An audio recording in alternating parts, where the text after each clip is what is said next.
শুরু হলো, কিন্তু দোকানে গিয়ে আমার বাসার কাছেই মার্কেট।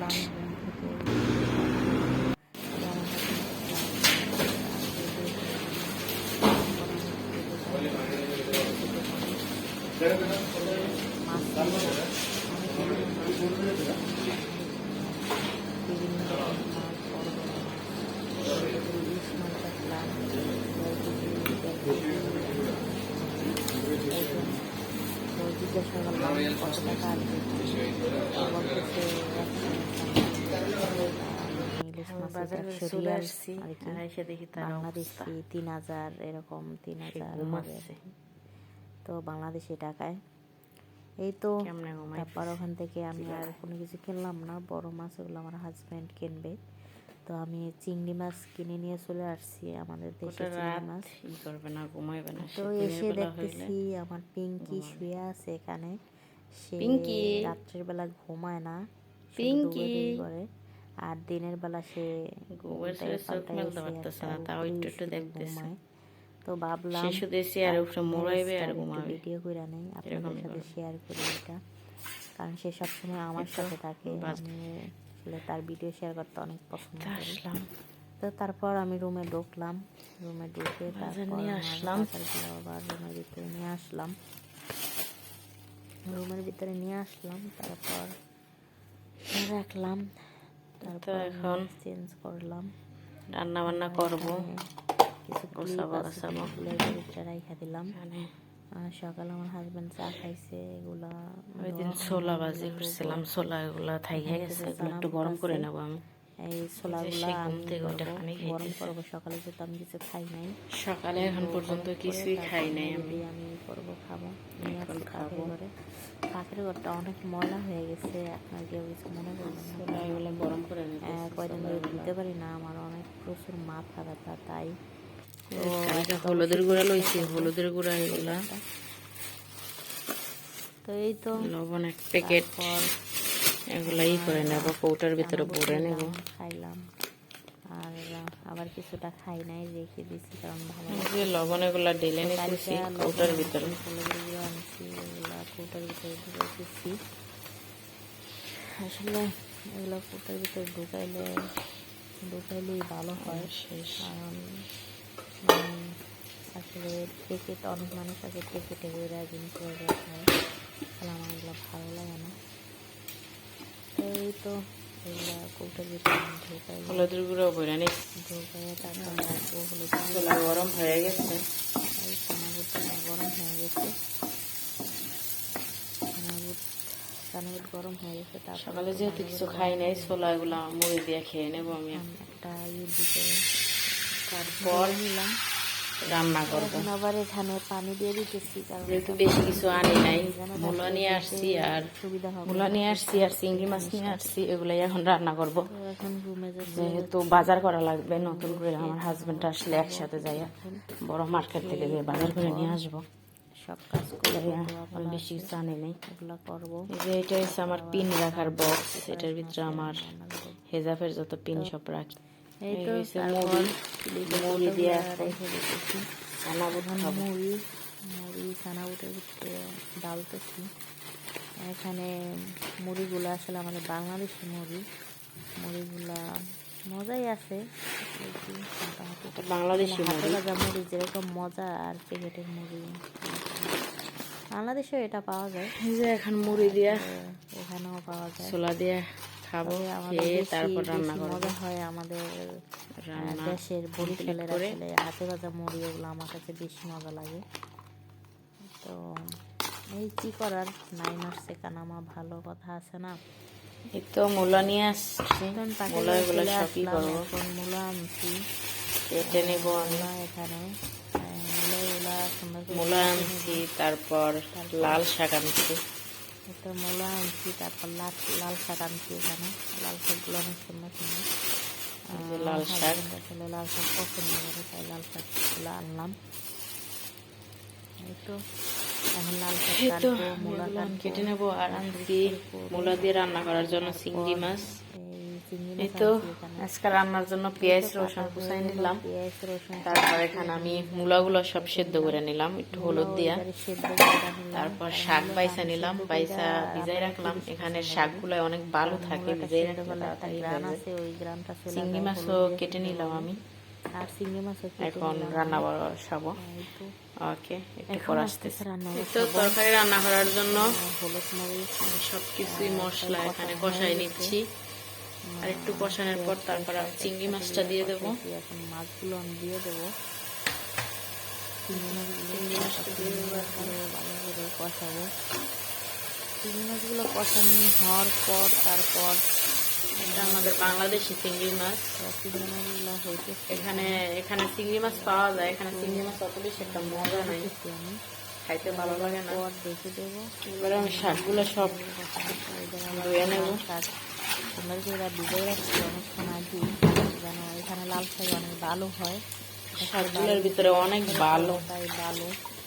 তো লাল শাকগুলো ভালো করে ধুতে হয় সুন্দর করে। আমি বাইশটা শাকগুলো অনেক সুন্দর আছে, ধুয়ে তারপর কাটবো, কারণ লাল শাক আমার অনেক ভালো লাগে খাইতে। লাল শাক সবারই ভালো লাগে আমার মনে হয়। লাল শাক এমন একটা শাক যেটা খাইলে তার জন্য আমি শাক বেশি, যেটার ভিতরে আছে অনেক পুষ্টিগুণ। তার আগে আসলে ধুয়ে নেই শাকগুলা। তো এই তো লাল শাক সবার খাওয়া দরকার। পাতিলগুলো অনেক বড়, দেখেন অনেক ভালো। আসলে দুইজন মানুষ এত বড় পাতিল প্রয়োজন হয় না, তারপরও মানে বড় পাতিলে রান্না করতে সুবিধাই আছে। তো দুইটাই সুবিধা আর কি। আসলে এখানে বাইরে থাকি আমরা, ভিতরে আমি আবার কিছু মূল শাকও কাইটা দিয়ে দিচ্ছি। পাতিল এরকম কিনি নেই, মানে আছে তাও অনেকই আছে, বড় বড় সবগুলোই। তো এই আর কি, শাকগুলো যেহেতু অনেক ভালো, অনেকগুলোই দেওয়া লাগবে। সাথে তারাই দেবে আসলে। তো এই তো দেখতেছি আমি তাড়াতাড়ি রান্নাটা শেষ করবো। শাকগুলো আমি ছোট ছোট করে কাটার আগে বাইসা ধুয়ে নিতেছি, কারণ ছোট ছোট করে কাটলে তখন আর মানে ধুইতে একটু অসুবিধা হয়, শাক সব দেওয়ার সাথে চলে যায়। যেহেতু বসায় আমি দিন কাটার আগেই ধুয়ে নিতেছি, যেন ভালো করে ধুতে পারে জিনিসটা। গত এক সপ্তাহ ধরে পাকের ঘর চেষ্টা করতে পারি না, প্রচুর মাথা ব্যথা ছিল, তাই পাকের ঘর পরিষ্কার না থাকলে কাজ করতেও ভালো লাগে না। চিংড়ি মাছগুলো আমি ধোয়ার আগে কিছু মূলা শাক কাইটা দিছিলাম, এটার মধ্যে কিছু মূলা শাক ছিল, মূলার সাথে কিছু শাক ছিল, সেই শাকগুলো কেটে দিয়েছিলাম। মনের ভুলে সেই শাকগুলো আসলে সব পুড়ে গেছে নিচে। কিন্তু আমার সিদ্ধ করা মূলাগুলো আমি দিয়ে দিলাম এখন ভিতরে। তো মূলাগুলো ভালো করে কষাই নেব এখন, কষানোর পর তারপর অল্প পরিমাণ জল দেব, কারণ মূলা যেহেতু সিদ্ধ হয়ে গেছে আগে থাকতে, মূলাটা সিদ্ধ করলে একটা গ্রান আছে, গ্রানটা চলে যায় খাওয়ার জন্য আর একটু জল রাখার জন্য। সঙ্গে করে আমি শাকটা কেটে নেব, আর কিছু না।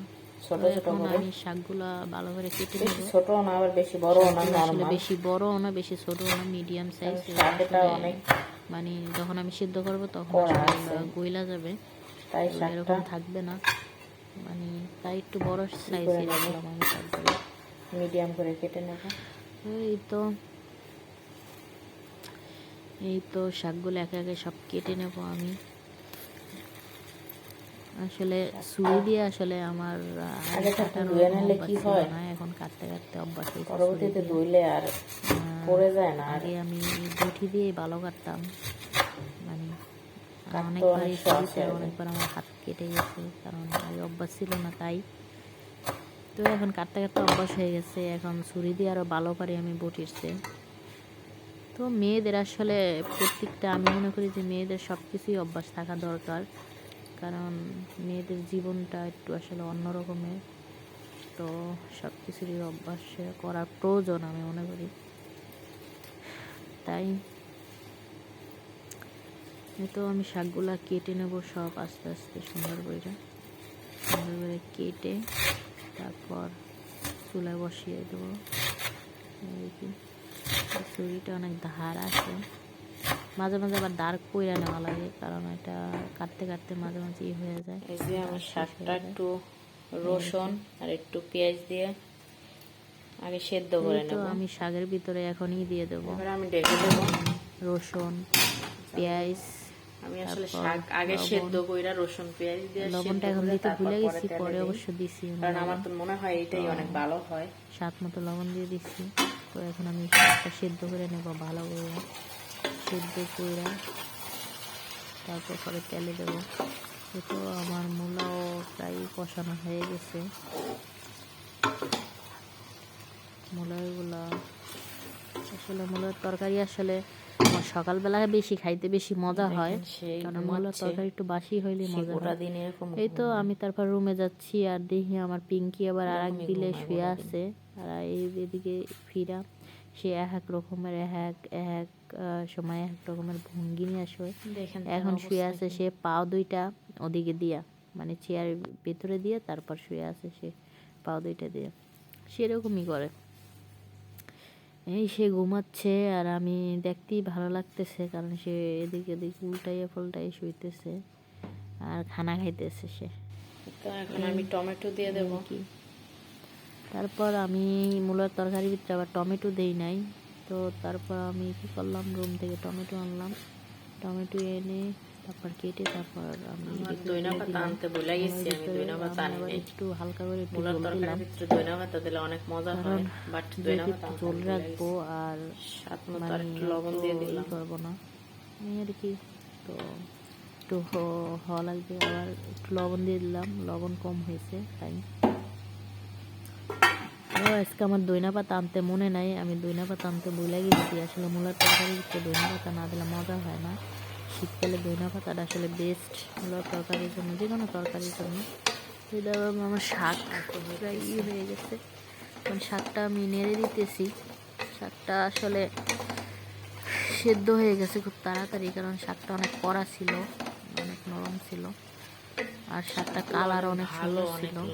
মানে আসলে এরকম কালার আসলে আমাদের বাংলাদেশে গ্রাম অঞ্চলে যে শাকগুলো হয়, মানে একেবারে সারা সার সারা এরকম কালার, তাই এরকম কালারই হয়েছে, শাকটা অনেক ভালো।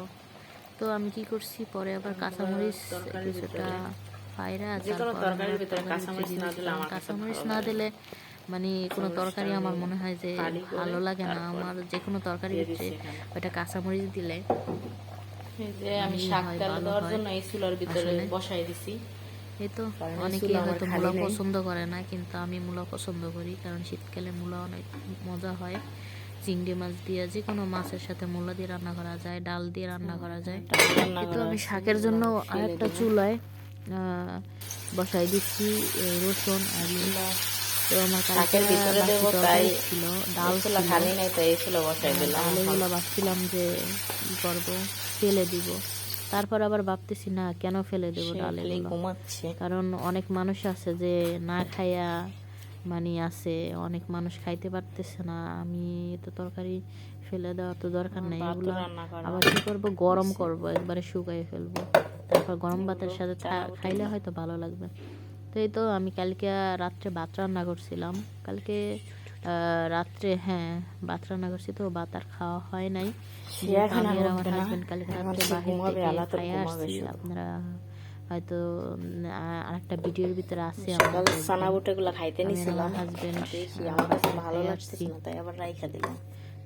এগুলো খাওয়া হয় নাই, তো এই ভাতগুলো আমি কি করবো এখন, মানে চুলার উপরে দিয়ে হালকা মানে জাল কমায়, আগুন কমায়, তারপর ভাতগুলো গরম করে নেব।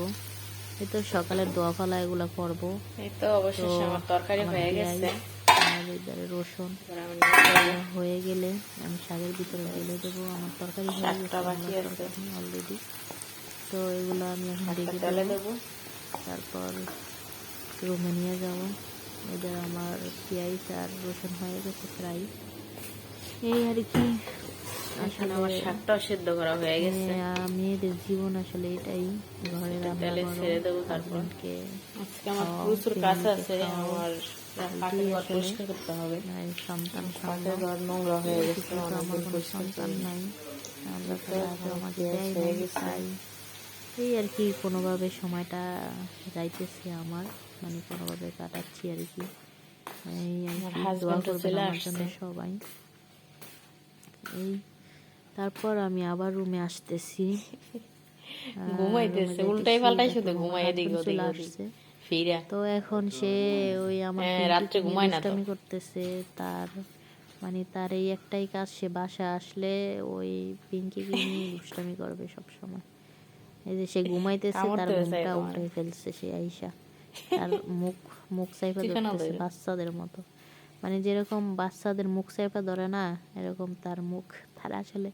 তার আসলে তার দেখতে অনেক সুন্দরই লাগে, তার মুখ। আমার হাজবেন্ড তার নিয়ে এরকমই করে, তার নাক চাইপা দিতেছে।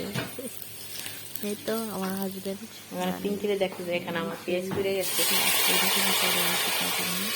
এই দ্বারা আমি পিঙ্কিকে দেখতে চাই, এই দ্বারা আমার মানে পেঁয়াজ রসুন পুড়ে গেছে। তারপরও অত বেশি পুড়ে নাই, মানে দেওয়া যাবে শাকের ভিতরে, তো ঢেলে দিলাম আমি। তো এই তো শাকটার এখন ভালো করে নেড়ে চেড়ে তারপর ডালগুলো ফেলে দেবো। তারপর আবার আমার হাজবেন্ড বলতেছে এটা কেন ফেলে দেবো, বড় এইটা অনেক মজা হয়েছিল ডালটা, এত বড় পাতিল। তো আমি ডালগুলো ফেলে দেই নাই, ডালগুলো আবার ঠিক আছে তাহলে এর ভিতরে আমাকে আরো শুকাই দিচ্ছি গরম করে, এর ভিতরে গরম করে নিতেছি। আসলে খানা অপচয় করা তো ভালো না, দরকার নেই আসলে। আমার অনেক মানুষ আছে না খাইয়া থাকে, ফেলে দিলে অনেক খারাপ লাগে আমার কাছে। আসলে এত কষ্ট করে রান্না করি, তারপরে এগুলো যদি ফেলে দেই, চিন্তা করলে আসলে খানা ফেলে দিলে আসলে এটা ভালো না। কষ্ট করে খানার জন্য মানুষ অনেক কষ্ট করে, খানার জন্য মানুষ বিদেশ বাড়ি থাকে অনেক কষ্ট করে, আপনজন ছাইরা ফ্যামিলি ছাইরা। গরম কইরা আমি বক্স কইরা নিয়ে নেব, গরম ভাতের সাথে খাইলে তো ভালো লাগবে। শাক হয়ে গেছে, ডালটা ঘন হয়ে গেছে একেবারে। তো আমার হয়ে গেছে, দোয়া পালা হয়েছে অনেক, দোয়া পালা এগুলো পরে করবো। আমি শাক বাটিতে নিয়ে নিলাম, আর কাঁচামরিচ নিয়ে নিলাম সাথে, কারণ আমার হাজবেন্ড চলে আসছে, সে ভাত খাবে, আবার ই করে খানা দিয়ে তারপর শাকের সাথে দিলে ওরকম পছন্দ করে না, তাই আমি তারা কাঁচামরিচ খাওয়ার জন্য কাঁচামরিচ শাকের সাথে দিলে খায় না, এমনি শাক রান্না করে তারপর কাঁচামরিচ খায়। এই আমি রুমে আসলাম, আমার হাজব্যান্ড আবার নামাজ পড়ে এখানে। আসলে মানে ক্যামেরার ভিতরে উঠে গেছে, ভিডিওর ভিতরে আসলে আমি দেখাইতে চাই নাই, তারপরও সাইডে উঠে গেছে। তো এই তো ভাত খাইতে বসলাম আমরা দুজনই একসাথে। এই তো